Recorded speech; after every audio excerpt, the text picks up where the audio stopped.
দুনিয়ার সমস্ত ফিতনাগুলো থেকে মুক্ত করে হায়াতকে দীর্ঘায়িত করে অত্যন্ত ভালোবেসে মায়া করে মহব্বত করে বরকতময় দিনে বরকতময় জায়গায় বসে কিছু কথা বলার এবং শোনার জন্য যে মনিবে তৌফিক দান করেছেন সেই মালিকের দরবারে অন্তরের অন্তরস্থল থেকে কালিমাতুশ শুকর জ্ঞাপন করছি। সবাই বলি আলহামদুলিল্লাহ। লক্ষ কোটি দরুদ ও সালাম পেশ করছি সাইয়্যিদুল মুরসালিন খাতামুন নবিয়্যিন সফিয়ুল কাউসার শফিউল মাশার শামসুদ দুজা বদরুল কমর সাইয়্যিদুস সাকালাইন মুহাম্মদুর রাসূলুল্লাহ সাল্লাল্লাহু আলাইহি ওয়াসাল্লাম। সম্মানিত হাজির, আল্লাহ তাআলা রব্বুল আলামিন বিভিন্ন সময় বিভিন্ন মাসে বিভিন্ন আমলকে বান্দার জন্য নির্ধারিত করে দিয়েছেন জান্নাত পাওয়ার জন্য, জাহান্নাম থেকে বাঁচার জন্য। আল্লাহ তাআলা রব্বুল আলামিন প্রত্যেকটা মাসের আমলের ধারাবাহিক হিসাবে বান্দার উপরে যে সমস্ত আমলগুলোকে ফরজ করেছেন তার মধ্যে গুরুত্বপূর্ণ একটি ফরজ ইবাদত হলো হজ।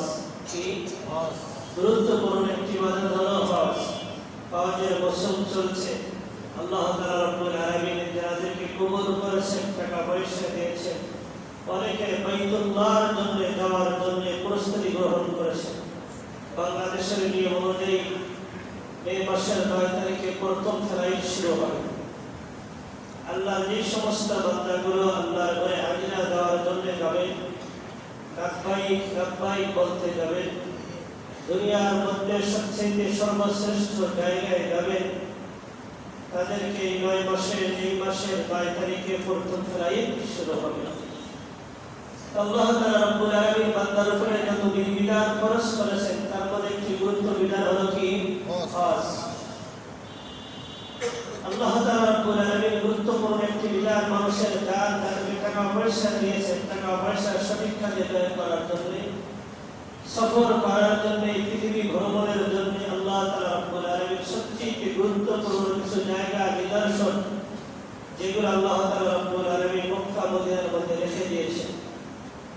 হজ ও উমরা এই দুইটা অনুষ্ঠিত হয় পৃথিবীর সর্বপ্রথম ঘর, সর্বপ্রথম খানা, যা বিশ্ববাসীর জন্য বরকত এবং হেদায়েত এবং শান্তি ও নিরাপত্তার প্রতীক হিসাবে আল্লাহ তাআলা রব্বুল আলামিন যখন পৃথিবীতে কোনো ঘর ছিল না, ওই সময় সর্বপ্রথম যে ঘরকে আল্লাহ তাআলা রব্বুল আলামিন বানিয়েছেন সেই ঘরটার নাম কি?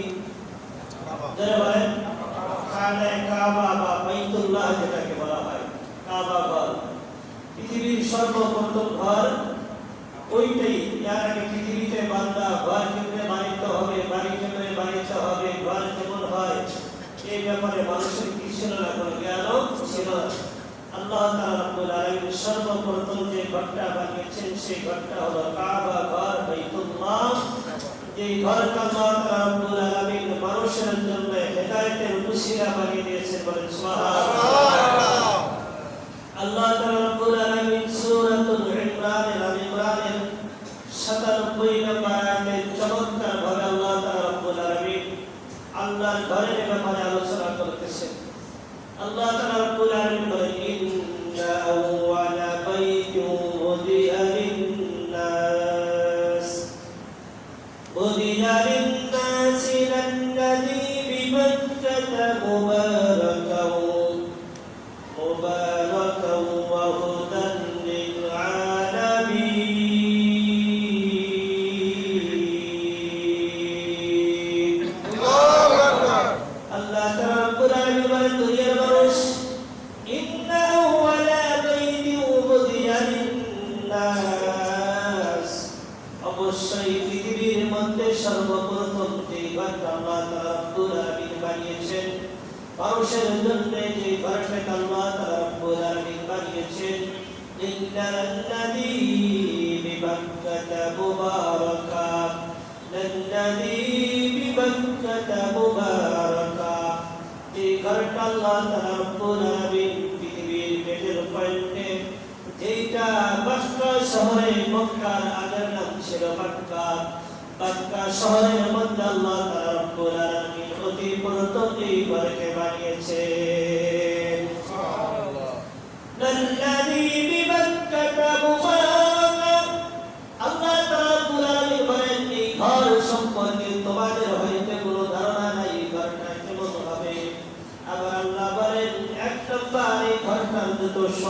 যত বৈশিষ্ট্য আছে তার মধ্যে এক নম্বর বৈশিষ্ট্য হলো এই ঘরটাকে আল্লাহ তাআলা রব্বুল আলামিন তোমাদের জন্য বড় বরকতময় বানিয়েছে।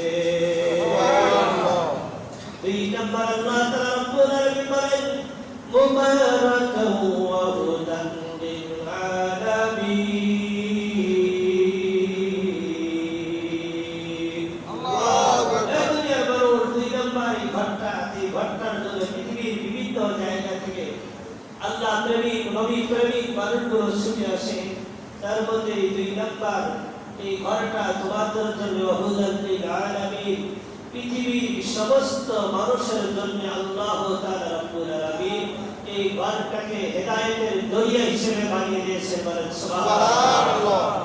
তিন নম্বর আল্লাহ তাআলা রব্বুল আলামিন বলেন ফীহি আয়াতুম বাইয়িনাত, আল্লাহ তাআলা বলেন এখানে সুস্পষ্ট তোমাদের জন্য আমি আল্লাহ তাআলা রব্বুল আলামিন বিভিন্ন নিদর্শন রেখে দিয়েছি।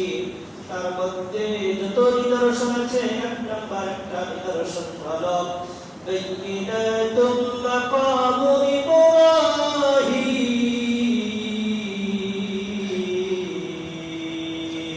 আল্লাহু আকবার। আল্লাহু আকবার। আল্লাহ তাআলা রব্বুল আলামিন বলেন ঘরের ভিতরে যত বৈশিষ্ট্য রয়েছে যত নিদর্শন রয়েছে তার মধ্যে একটি নিদর্শন তোমাদের জন্য রেখে দিয়েছি। এটা হলো হযরত ইব্রাহিম আলাইহিস সালাম পায়ের দাগ, যেখানে হযরত ইব্রাহিম আলাইহিস সালাম দাঁড়িয়ে সেই ঘরটাকে কি করেছে নির্মাণ করেছে।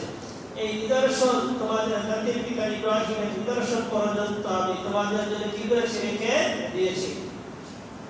শুধু তাই আল্লাহ তাআলা রব্বুল আলামিন বলেন তারপরে এই ঘরের যত সম্মান রয়েছে যত বৈশিষ্ট্য রয়েছে তার মধ্যে আরেকটি বৈশিষ্ট্য হলো অমান দাখালাহু কানা আমিনা, এই ঘরের ভিতরে যত বড়ই জালিম প্রবেশ করুক না কেন, যত বড়ই ডাকাত যত বড় গুনাহগার প্রবেশ করুক না কেন, এই ঘরের ভিতরে আমার বাইতুল্লাহর মধ্যে যখন কোনো ব্যক্তি প্রবেশ করবে আমি আল্লাহর পক্ষ থেকে দুনিয়ার সমস্ত মানুষদেরকে মেসেজ দিয়ে দিয়েছি এই বান্দা যতক্ষণ আমার ঘরের মধ্যে থাকবে ততক্ষণ সে সম্পূর্ণ নিরাপদের মধ্যে থাকবে। বলেন সুবহানাল্লাহ।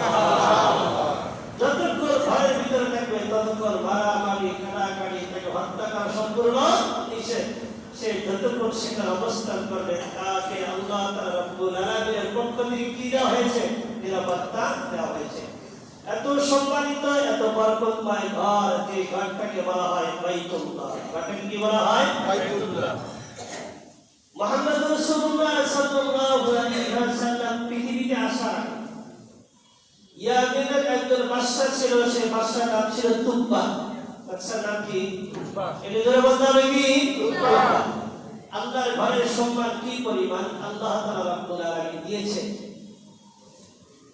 বাদশা তুব্বা ইয়ামেনের বাদশা, তিনি একবার তেনার অনেক লস্কর নিয়ে সৈন্য নিয়ে চাদর বাতর নিয়ে তিনি বাইরে হলেন ভ্রমণ করার জন্য।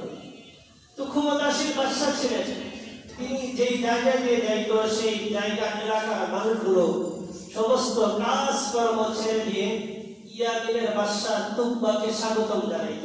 কি জানাইত? স্বাগতম জানাইত।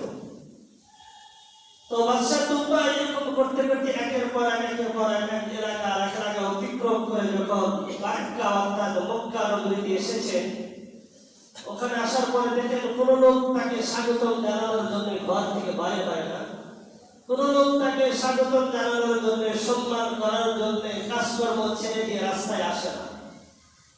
তো বাদশা তুব্বা তার লস্করদেরকে সৈন্যদেরকে জিজ্ঞাসা করলেন, কি ব্যাপার, এই শহরে কি কোনো মানুষজন নেই? কোন মানুষ তো আমাকে স্বাগতম জানানোর জন্য বা আমাকে সম্মান প্রদর্শন করার জন্য ঘর থেকে বাইরে হলো না, তার কারণ নাই। এই কথা যখন জিজ্ঞাসা করলেন, বাদশা তুব্বার সৈন্যরা বলল, মহারাজ, এই শহরের ভিতরে একটি ঘর রয়েছে, যে ঘরের নাম হলো কাবা ঘর।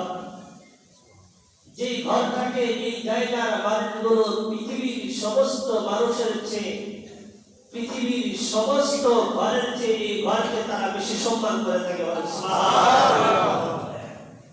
বাদশা তুব্বা বলে, কেন? তারা কেন এত সম্মান করে এই ঘরটাকে? তার কারণটা কি? যেন আমাকে সম্মান করার জন্য ঘর থেকে বাইরে হলো না।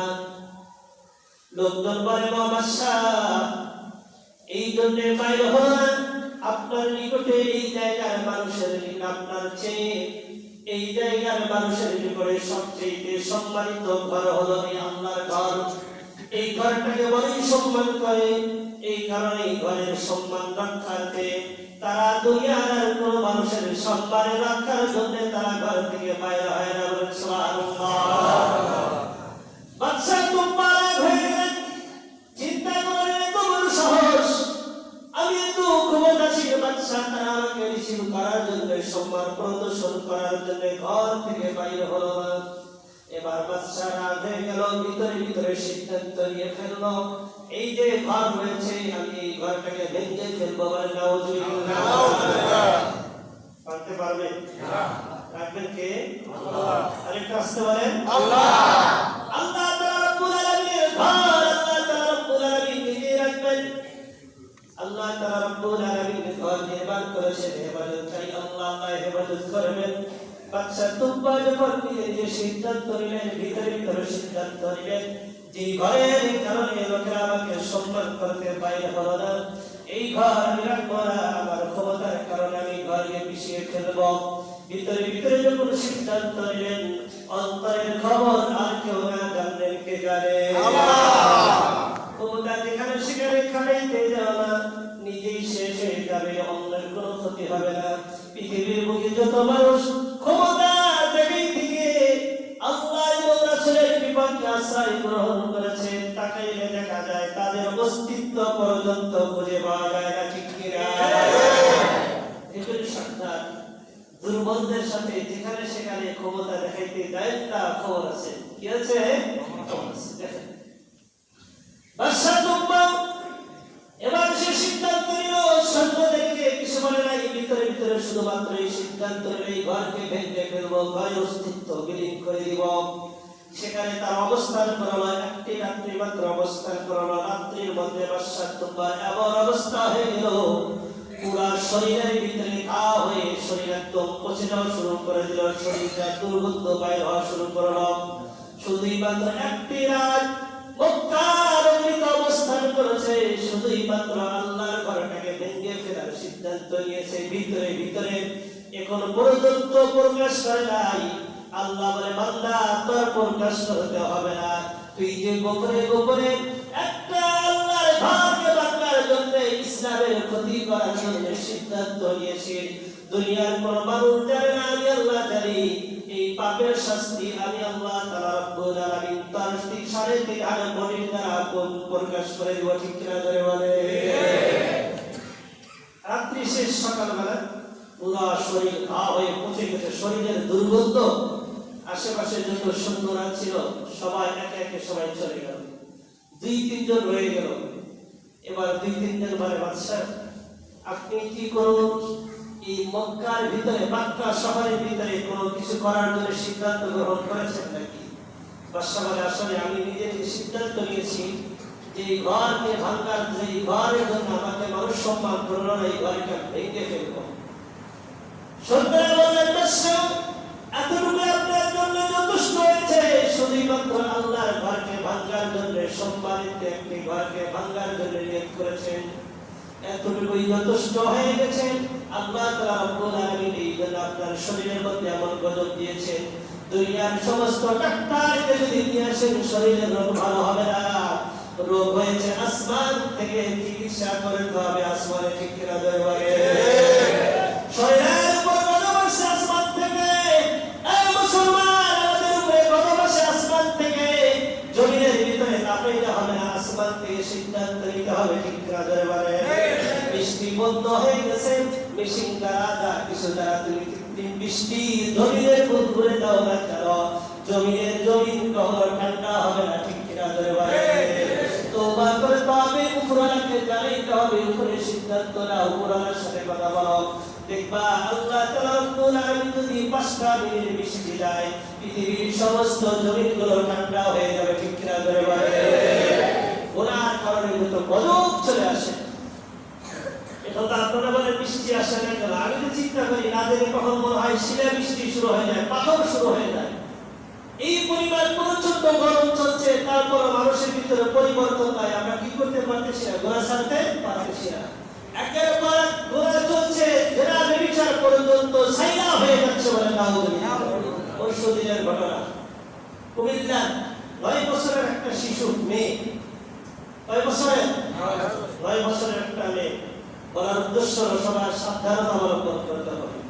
9 বছরের একটা মেয়ে, নামের ঝুমুর, সুন্দর চেহারা, স্কুল ছুটি দিয়েছে, বাড়ি দিকে যাচ্ছে। রাস্তার ভিতরে এক বাটপা রাজমিস্ত্রির কাজ করে, তার প্রতিবেশী এই 9 বছরের শিশুটাকে নিয়ে ধান খাতের ভিতরে নিয়ে তাকে ধর্ষণ করে সেখানে হত্যা করে ফেলছে। চিন্তা করছে 9 বছরের শিশু, একটা 9 বছরের শিশুর উপরে যদি এরকম নির্যাতন চলতে পারে, তারা বাবা আল্লাহ তাআলার পক্ষ থেকে আমরা কি আশা করতে পারি? কিসের দৃষ্টি আশা করতে পারি? গ্রামের প্রধান সাংবাদিকদের সামনে বলতে গিয়ে কান্না করে ফেলছে, কত নির্মম ভাবে হত্যা করেছে, ধর্ষণ করেছে, তারপরে আবার গলা টিপে হত্যা করে ফেলছে। যখন দুনিয়ায় জেনা ব্যভিচার বেড়ে যাবে, তখন আল্লাহর পক্ষ থেকে গজব চলে আসবে। বৃষ্টি কি করা যাবে না? আশা করা যাবে না, পাথরের আশা করতে পারি না। যে অবস্থা আমাদের চলছে, একের পর এক ঘোড়া, একের পর এক ঘোড়া, একের পর এক ঘোড়া। আমাদের তো ধারে কাছে নেই, অনেকে সুদে জড়িত হয়ে আছে, ঘুষে জড়িত হয়ে আছে, বিভিন্ন প্রকার ঘোড়ার ভিতরে জড়িত হয়ে আছে। তার ভিতরে আবার বিভিন্ন জায়গায় চলছে রমরমা জেলা ব্যবসা। এই জন্য আমাদের সচেতন হতে হবে, আমাদের ছেলে মেয়েগুলোকে সচেতন করতে হবে যাতে কোনো অবস্থাতেই এরকম দুর্ঘটনার শিকার না হয়। আর এটার একমাত্রই কারণ হলো আজ আমাদের ভিতরে ইসলামের জ্ঞান না থাকার কারণে, কোরআনের শিক্ষা না থাকার কারণে। যদি কোনো মানুষের ভিতরে কোরআনের শিক্ষা থাকতো, আল্লাহর কসম, এরকম একজন মানুষ কখনোই নিষ্পাপ একটা মেয়ের সাথে ধর্ষণ করে হত্যা করতে না। শিক্ষা দেওয়া এদের সাবধানতা অবলম্বন করতে হবে। আরেকটা জিনিস সবচেয়ে বেশি ব্যাপকভাবে হচ্ছে, সেটা হলো ফেসবুকের মাধ্যমে বিভিন্ন হিন্দু ধর্মের যুবকেরা বিভিন্ন ধর্মের যুবকেরা, হিন্দু ধর্মের যুবকেরা মুসলমানদের মেয়েদের সাথে ফেসবুকে এক হয়ে তাই ধর্ম শিক্ষার নামে মেয়েদের সাথে একের পর এক সম্পর্ক করে, তাদেরকে বিধর্মী করে, তাদেরকে বিবাহ করতে শিক্ষা দেওয়া হয়। এই একটা চক্রান্ত চলতেছে। এখন তো বিভিন্ন শিক্ষিত ফ্যামিলিগুলোতে দেখা যায় মেয়েদের হাতে বড় বড় অ্যান্ড্রয়েড মোবাইল, বড় বড় টাচ মোবাইল, এই মোবাইলগুলো দিয়ে আসছে। এই মোবাইলের কারণে বিভিন্ন প্রকার বন্ধু বানাচ্ছে ফেসবুকের মাধ্যমে, হিন্দুদেরকে বন্ধু বানাচ্ছে। সেও জানে না যে হিন্দু, মুসলমান সেজে বা হিন্দু পরিচয় দিয়েছে, ইসলাম শিখতে বলে বিভিন্ন প্রকার কথাবার্তা বলে, একদিন, 2 দিন, 3 দিন, 4 দিন, একবার 2 বার যাওয়ার পরে এই মেয়েটার সাথে প্রেমের সম্পর্ক হয়ে শেষ পর্যন্ত তাকে মুসলমান ধর্ম থেকে বাহির করে হিন্দু বানিয়ে বিবাহ করতে শিক্ষা দেওয়া হয়। এই যে মুসলমান মেয়েদের একটা চক্রান্ত চলতেছে, আমাদেরকে এই ব্যাপারে সচেতন হতে হবে যাতে আপনার আমার মেয়ে যাতে এই ফাঁদে না পড়ে, এরকম চক্রান্ত যাতে না আমরা শিক্ষা দেওয়া হয়। এই জন্য মেয়েদের হাতে ফোন দিয়ে যাই করি না কেন সচেতন থাকতে হবে, পারবো ইনশাআল্লাহ। তাই হোক কথা বলতেছিলাম, গত মাসে কি কারণে আল্লাহ তাআলা রব্বুল আলামিনের পক্ষ থেকে যখন বান্দা গোড়ায় লিপ্ত হয়ে যায় তখন গজব চলে আসে। বাদশাহ দরবারে পুরা শরীরে তা হয়ে গেল। সকালবেলা বিয়ান্ত ছিল, তারা বলল আপনি যদি তওবা না করেন আপনার শরীর দুনিয়ার কোন ডাক্তারের কবিরাজ দ্বারা ভালো হবে না। আল্লাহর বান্দা আল্লাহর দরবারে ছেলেটা তওবা করা শুরু করে, আল্লাহ ভুল হয়ে গেছে, মেহেরবানি করে মাফ করে দাও, ক্ষমা করে দাও। আল্লাহর বান্দা যখন তওবা করে ফেলল, মাফ করে ফেলল, দুপুর যাইতে না যাইতে আল্লাহ তাআলা রব্বুল আলামিন তার শরীরের সমস্ত ভাগগুলো ভালো করে দিলেন। আরেকটু জোরে বলেন না সুবহানাল্লাহ। সে আল্লাহ এখন নেই, আছে, জোরে বলতে হবে নেই, আছে। আল্লাহ যদি তার ডাক শুনতে পারে, আমরা যদি খানে ধরে তওবা করি আমাদের ডাক শুনবে না? বিভিন্ন মুসলিমদের ভিতরে লিপ্ত আছি, আমরা কেউ যদি ডাকার মতো ডাকে আল্লাহ তো অবশ্যই শুনবেন। বাদশাহ মুতালিব বিন হাইর সাধারণ মাত্র একটা ঘরের জন্য এই ঘরটা কোন সম্মানিত, এই ঘরের মানুষ আশেপাশে যারা থাকে তারা না জানি কত সম্মানিত হবে। শুধুমাত্র পবিত্র ঘর থেকে ভাঙার জন্য নিয়ত করার কারণে আমার এই অবস্থা হলো। তওবা করলাম, আল্লাহর কাছে তওবা করার পরে আল্লাহ আমার শরীরকে ভালো করে দিলেন। বাদশাহ তওবার সাথে সাথে ভালো হয়ে গেল। ওই সময় ওই শহরের ভিতরে যত মানুষ ছিল, মক্কা শহরের ভিতরে প্রত্যেকটা মানুষকে একজন করে কাপড় দান করেছিলেন। বলেন সুবহানাল্লাহ। শুধু তাই নয়, বাদশাহ তুব্বা ওই সময় আল্লাহর ঘরের সম্মান রক্ষা করতে গিয়ে ওই যে তিনি চাদর দিয়ে আল্লাহর ঘরটাকে ঢেকে দিয়েছিলেন, সুন্দর করে কালো চাদরে ঢেকে দিয়েছিলেন। ওই যে 1400 বছর পূর্বের ঘটনা আজ পর্যন্ত প্রত্যেকটা বছর আল্লাহর ঘরের সম্মান রক্ষা করার জন্য ওই বাদশাহ তুব্বার সেই দিনই স্মরণ করার জন্য, আল্লাহর ঘরকে সম্মান করার জন্য এখন পর্যন্ত প্রত্যেকটা বছর কালো চাদর দ্বারা আল্লাহর ঘরটাকে ঢেকে দেওয়া হয়। সুবহানাল্লাহ। এত সম্মানিত ঘর করেছেন আল্লাহ তাআলা রব্বুল আলামিন শুধুই মাত্র কেবলমাত্র মানুষের কিসের জন্য? হেদায়েতের জন্য, মানুষের পথ প্রদর্শনের জন্য। আল্লাহ তাআলা রব্বুল আলামিন বলেন, মানুষ আমি তোমাদের কাছে টাকা পয়সা দিয়েছি, শোনো, ওয়ালিল্লাহি আলান নাসি হিজ্জুল বাইতি মান ইসতাতাআ ইলাইহি সাবিলা। যাদেরকে আমি টাকা পয়সা দিলাম, আমার ঘর পর্যন্ত যাদের আসার সমর্থ আছে, আমি আল্লাহ তাআলা রব্বুল আলামিন তোমাদের জন্য হজকে খরচ করে দিলাম। বাকি বলে রাখো, ওয়ামান কাফারা ফাইন্নাল্লাহা গানিয়্যুন আনিল আলামিন।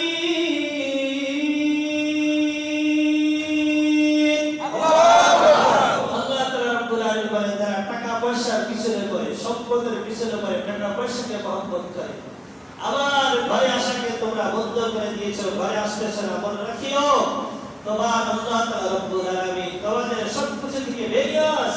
যাদের হজ করার সামর্থ্য আছে, তুমি হজ করলে না, বাইতুল্লাহ পর্যন্ত আসলে না।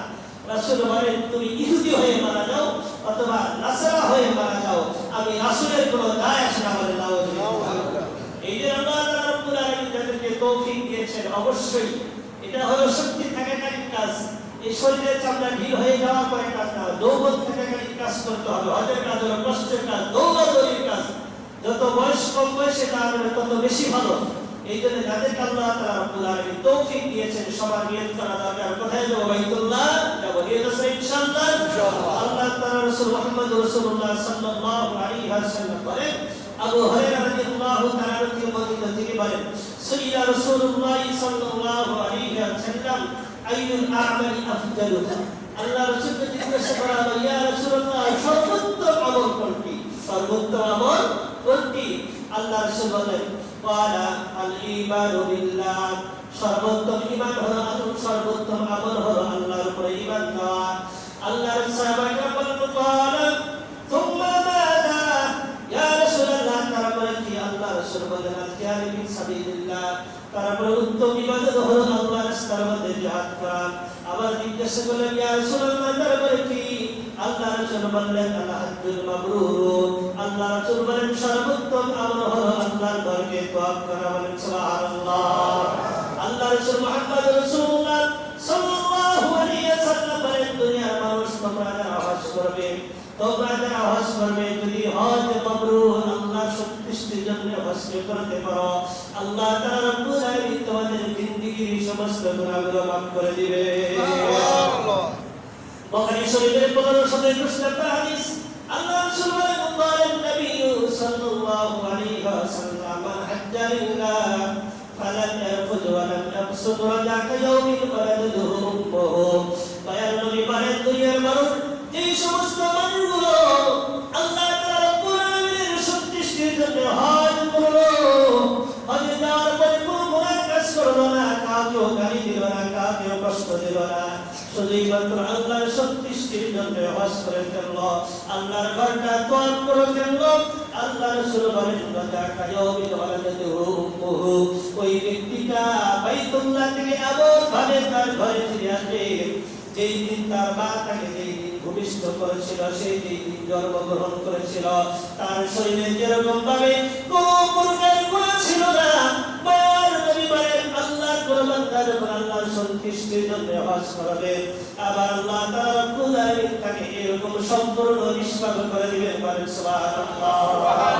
আল্লাহ রাসূল বলেন 2 নম্বর হলো আল্লাহর এই সমস্ত বান্দা আল্লাহর সন্তুষ্টির জন্য হজ করবে তাদের জন্য 2 নম্বর পুরস্কার হলো হজ করার পরে যদি বান্দা কোনো গুনাহ না করে হজ করলো হজ করার পরে তার 2 নম্বর পুরস্কার হলো হজের 2 নম্বর শুধুই মাত্র কেবলমাত্র পুরস্কার হলো আল্লাহ তাআলা রব্বুল আলামিন ডাইরেক্টলি তাকে জান্নাত দান করে দিবে। আল্লাহ রাসূল বলেন তিরমিজি শরীফের 110 নম্বর হাদিস قال النبي صلى الله عليه وسلم الحج المبرور ليس له جزاء الا الجنه।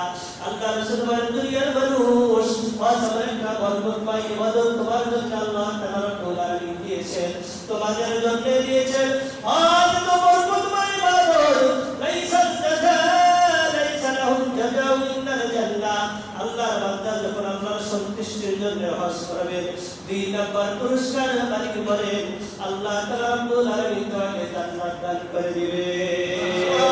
3 নম্বর পুরস্কার রাসূল বলেন 3 নম্বর পুরস্কার হলো যদি তোমার দরিদ্রতা দূর করতে চাও ব্যবসা বাণিজ্যের ভিতরে বরকত করতে চাও বছরকে বছর ব্যবসা করো লাভ হয় না বছরকে বছর ব্যবসা করে কিছু করো উন্নতি হয় না বরকত হয় না রাসূল বলেন হজ উমরা করো হজ উমরা করার দ্বারা তোমার দরিদ্রতা সব দূর হয়ে যাবে সুবহানাল্লাহ। আল্লাহ রাসূল বলেন قال النبي صلى الله عليه وسلم تابعوا بين الحج والعمرة ও দুনিয়ার মানুষ তোমরা হজ ও উমরা করো হজ ও উমরা করো ফাইন্নাহুমা ইয়ানফিআন ওয়া দুরুবা। কারণ যখন তুমি হজ করবে যখন তুমি উমরা করবে হজের দ্বারা উমরার দ্বারা আল্লাহ তাআলা রব্বুল আলামিন তোমার দরিদ্রতাকে দূর করে দিবেন। চিৎকার দিয়ে বলেন সুবহানাল্লাহ। এই যে হজের মাধ্যমে দরিদ্রতা দূর হয়ে যায় আমরা বিষয় মনে করি এত টাকা পাবো কোথায় হজে গেলে তো উমরা থেকে এত টাকা লাগবে আল্লাহ রাসূল বলেন তুমি হজ উমরা করতে যত টাকা লাগবে লিখে রাখো আল্লাহ তাআলা রব্বুল আলামিন সম্পূর্ণ টাকা লাভ সহকারে তোমাকে পরিশোধ করে দিবেন বলেন সুবহানাল্লাহ। আল্লাহ রাসূল সাল্লাল্লাহু আলাইহি ওয়াসাল্লামের 4 নম্বর হলো হজ উমরা পালন করিবার আল্লাহ তাআলার মেহমান হয়ে যায় বলেন সুবহানাল্লাহ। যারা হজ উমরা পালন করে তারা কাদের মেহমান হয় আল্লাহ তাআলা রব্বুল আলামিনের মেহমান হয়ে যায় আল্লাহ তাআলা রব্বুল আলামিনের প্রতিনিধি হয়ে যায়। আল্লাহ রাসূল সাল্লাল্লাহু আলাইহি ওয়াসাল্লাম বলেন قال النبي صلى الله عليه وسلم افضل الله ثلاثه তিন ব্যক্তি রয়েছে যারা আল্লাহর প্রতিনিধি যারা আল্লাহর কি প্রতিনিধি তারা আল্লাহর কাছে যেই দোয়া করে আল্লাহ তাআলা রব্বুল আলামিন সেই দোয়া তাদের কবুল করেন সুবহানাল্লাহ। আল্লাহ রাসূল বলেন 1 নম্বর গাজী যারা জিহাদ করে আল্লাহর রাস্তায় চলে যায় 2 নম্বর হাজ আর উমরা যারা হজ ও উমরা করার নিয়তে ঘর থেকে বাইর হয়ে যায় যারা আল্লাহর রাস্তায় চলে যায় আল্লাহ রাসূল সাল্লাল্লাহু আলাইহি ওয়াসাল্লাম বলেন এরা হলো আল্লাহ তাআলা রব্বুল আলামিনের প্রতিনিধি তারা যখন দোয়া করে ইন্না দাওয়াহু আজাবাহু তারা যখন দোয়া করে আল্লাহ তাআলা রব্বুল আলামিন তাদের দোয়াকে কবুল করেন ওয়া ইস্তাগফিরুহু গফারা লাহু তারা যখন আল্লাহর দরবারে মাফ চায় কোন ব্যক্তির ব্যাপারে মাফ চায় নিজের ব্যাপারে মাফ চায় ক্ষমা চায় আল্লাহ তাআলা রব্বুল আলামিন তাদেরকে ক্ষমা করে দেন বলেন সুবহানাল্লাহ। 5 নম্বর পুরস্কার কথা মুহাম্মদ রাসূলুল্লাহ সাল্লাল্লাহু আলাইহি ওয়াসাল্লাম বলেন যখন হাজী সাহেবরা হাজীকে তালবিয়া করে লাব্বাইক আল্লাহুম্মা লাব্বাইক লাব্বাইক আল্লাহুম্মা লাব্বাইক বলতে থাকে আল্লাহ রাসূল বলেন قال النبي صلى الله عليه وسلم ما من مسلم يلبي الا لبى من عن يمينه وعن شماله من حجر او شجر او بدر মায়ার নবী বলেন দুনিয়ার মানুষগুলো যখন আল্লাহর ঘর দখল করতে গিয়ে যখন চতুর্থে লাব্বাইক বলতে থাকে এইগুলোর নিয়ম হলো যত শক্তি আছে শক্তি দিয়ে জোরে বলবেন লাব্বাইক আল্লাহুম্মা লাব্বাইক। আল্লাহর বান্দাগুলো যখন আল্লাহর ঘর দখল করতে গিয়ে লাব্বাইক আল্লাহুম্মা লাব্বাইক লাব্বাইক আল্লাহুম্মা লাব্বাইক বলতে থাকে মায়ার নবী বলেন ওই হাদিস শরীফের ডাইনে এবং বামে সামনে পিছনে যত গাছ রয়েছে যত ঘাস রয়েছে যত পাথর রয়েছে যা কিছু রয়েছে কাল কিয়ামতের দিন আল্লাহর এই বান্দা হাদিস শরীফের ব্যাপারে এই সমস্ত জিনিসগুলো আল্লাহর দরবারে সাক্ষী দিবে আল্লাহর দরবারে সাক্ষী দিবে আল্লাহ তোমার এই বান্দা এখানে এসেছিল তোমার সন্তুষ্টির জন্য হজ করার জন্য তোমাকে পাওয়ার জন্য আল্লাহ আমরা সাক্ষ্য দিচ্ছি, মেহেরবানি করে তোমার বান্দাকে মাফ করে দাও। সুবহানাল্লাহ। আল্লাহ রাসূল 6 নম্বর হাদিস 6 নম্বর ফজিলতের কথা বলেন, যে সমস্ত হাজী সাহাবা হজ করতে যাওয়ার পরে হজরে আসওয়াদ যে পাথরটা রয়েছে, কি হজরে আসওয়াদ আসলে একটা পাথর না, এটা কি না পাথর না। আমরা অনেকে মনে করি এটা কি, এটা কি পাথর, আসলে হজরে আসওয়াদ এটা পাথর না। এটা কি করতে পারেন? আগামী শুক্রবার ইনশাআল্লাহ হজরে আসওয়াদের ইতিহাস জানবে আসলে এটা কি ছিল, এটা কি ছিল। আসলে হজরে আসওয়াদ এটা কি নয়, পাথর নয়, আসলে এটা পাথর নয়, এটা কি ছিল সামনে সামনে আলোচনা হবে ইনশাআল্লাহ। আল্লাহ রাসূল সাল্লাল্লাহু আলাইহি ওয়াসাল্লাম বলেন, তোমরা হজরে আসওয়াদ পাথর যেটাকে পাথর ভেবে চুমো দাও, এই জিনিসটাকে যেটাকে তোমরা চুমো দাও এটা অতি গুরুত্বপূর্ণ একটা পাথর, যেটাকে তোমরা পাথর ভেবে চুমো দিচ্ছ, যেটাকে আমি পাথর বানিয়ে দিচ্ছি, আসলে এটা পাথর ছিল না। এটা এত বরকতময় জিনিস, এটা বরকতময় জিনিস। আল্লাহ রাসূল বলেন, قال النبي صلى الله عليه وسلم لا يبعث الله الحجر يوم القيامة له عينان يبصر بهما لسان ينطق بها به يشهد على من استقبله। আল্লাহ রাসূল বলেন, এই পাথরটাকে তোমরা হজরে আসওয়াদ পাথর বলে চুমো দাও, কাল কিয়ামতের দিন আমি এই পাথরটাকে কিয়ামতের দিন উঠাবো। আমি আল্লাহ তাআলা রব্বুল আলামিন তোমাদের সামনে তার দিকে চোখ দিব, এই চোখ দিয়ে সে দেখতে থাকবে কারা তাকে চুমো দিয়েছে, কারা তার নিকটে গিয়েছে আল্লাহর সন্তুষ্টির জন্য, কারা গিয়েছে। আমি দুইটা চোখ দিব, চোখ দিয়ে সে দেখবে। আমি দুইটা কান দিব, কান দিয়ে সে শুনবে। এবং আমি তাকে দেখার তৌফিক দিব, কান দিয়ে শোনার তৌফিক দিব। ওলিসান ইয়ান্তিকু বিহি, আমি তাকে একটা মুখ দিব, যে মুখ দিয়ে তাকে বলার ক্ষমতা দিব। এই সমস্ত বান্দাগুলো হজ উমরা করতে গিয়ে আল্লাহর সন্তুষ্টির জন্য হাজী সাহেব নাম হবে এই উদ্দেশ্যে না, নামের শুরুতে আলহাজ লাগে এই উদ্দেশ্যে না, শুধুই মাত্র আল্লাহর সন্তুষ্টির জন্য যারা হজ করবে। মায়ের নবী বলেন, এই পাথরকে মুখ দিব, কান দিব, চোখ দিব, চোখ দিয়ে দেখবে, কান দিয়ে শুনবে, মুখ দিয়ে বলার ক্ষমতা দিব। এই পাথর আমাকে বলবে, আশহাদু আলা মান ইসতামালাহু বিহাক্কি, যারা চুমো দিবে, যারা স্পর্শ করবে, এই পাথর বলবে, আল্লাহ তোমার এই বান্দা বাংলাদেশ থেকে আমার নিকটে এসেছিল তোমার সন্তুষ্টির জন্য, আমি সাক্ষ্য দিতেছি আল্লাহ তোমার বান্দাকে মাফ করে দাও। আল্লাহ বলে, আমি তার সুপারিশ কবুল করে আমি আমার ওই বান্দার জিন্দেগির গুনাহগুলো মাফ করে জান্নাতের মেহমান বানায়া দিব। আল্লাহ সবকে কাল কিয়ামতের মাঠে হাত সামনের ব্যাপারে উমরাকারীদের ব্যাপারে কি দিবেন, সাক্ষ্য দিবেন। আল্লাহ রাসূল বলেন, সবচেয়ে আল্লাহর ঘরে যত সম্মান রয়েছে সবচেয়ে একটা বড় সম্মান হলো এই সমস্ত মানুষগুলো আল্লাহর ঘরে গিয়ে এক রাকাত নামাজ পড়ে। কারা এক রাকাত নামাজ পড়ে আল্লাহ তাআলা রব্বুল আলামিন 1 লক্ষ রাকাত কবুল নামাজের সওয়াব আমল করে। সুবহানাল্লাহ। এজন্য যাদের আল্লাহ তাআলা রব্বুল আলামিন তৌফিক দিয়েছেন, তৌফিক দেন নাই, মাল থাকলেই সম্পদ থাকলেই হজে যেতে পারে না, আল্লাহ তাআলা কবুল করতে হয়। ঠিক না জোরে বলেন?